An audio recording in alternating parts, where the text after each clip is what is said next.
change that was made over the bye week. Tommy Reese would be calling plays. What impact do you think that might have on the offense? Tommy, a great offensive coordinator. Bama boy. So hopefully he do a good job this week. Has there been any kind of reassurance? Obviously coming off the bye with that, like you are going to get those touches, especially with Kevin, publicly saying we got to get you the ball. Yeah, we're gonna see on Sunday. Jerry, obviously, the first half didn't go like you wanted from a team perspective or personally. So what's your mindset coming out of the bye week? Just striving to be the best version of myself each and every day. Do what I need to do, do what the coaches need me to do, and just execute from there. Do you think you're playing as well this year as you did last year? The numbers might not show it, but I feel good. Jerry, along the lines of the touches in that New England game, you didn't get a target, I don't think, until early in the fourth quarter. Like, how important is it for you to get some of those looks earlier, maybe? As a receiver, it's very important just getting touches early on just to get the feel and momentum of the game. As a receiver, that's what we look for. So yeah. When Kevin and Dylan say every week that it's important to do that, right? Get you the ball early, get you the ball a lot, and it doesn't happen. Yeah. Why do you think it hasn't happened the way they want it to, and you want it to? A lot of stuff just ain't go as planned. There's a lot of stuff that need to happen right for the receiver to get the ball. It got to be the right coverage, it got to be the right look. So it's a lot of stuff that need to happen to go right. It just haven't been going that way, unfortunately. But hopefully it goes on these next few games. Despite the offensive struggle, you guys have all adamantly been right behind Dylan Gabriel and just confident that he can turn things around. Yeah. Why is that? Just the type of player he is, the guy he is. He's a competitor. He come out here every day and practice and competes and focus on getting better each day. You got to respect that. What makes you confident that things will be better in the second half of the season? I'll probably say the guys we got in the locker room and the coaching staff. I feel like we got a great team, and we're going to turn it around for sure.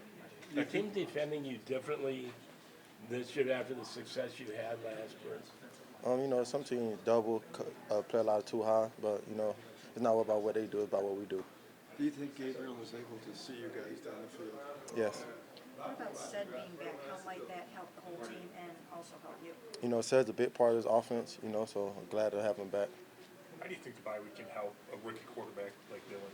Have a time to catch his breath, maybe and assess what he's done before starts? Yeah, like you said, excuse me. He just assess what he's done. Correct all the mistakes. He'll learn from the past few games he has started in and just learn from there.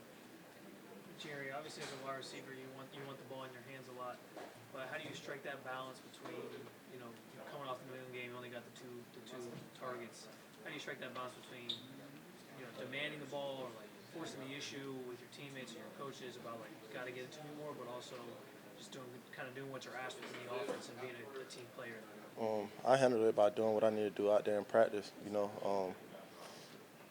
feel I let my work show for itself. What I do out there in practice will make you want to give me the ball. So that's how I go about it. I don't really say too much. I just handle my business.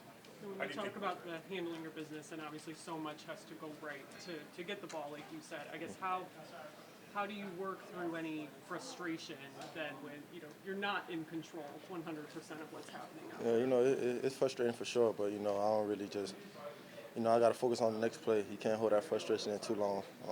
If it don't go the right way, I just think about like, okay, it's gonna come the next play. It don't come the next play, I'm thinking like, okay, it's gonna come the next game.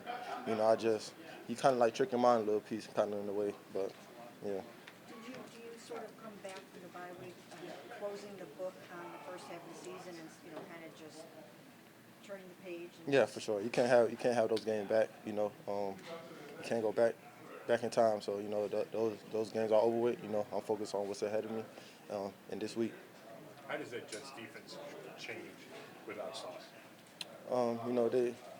They still got a good secondary, but I don't know what we're gonna see.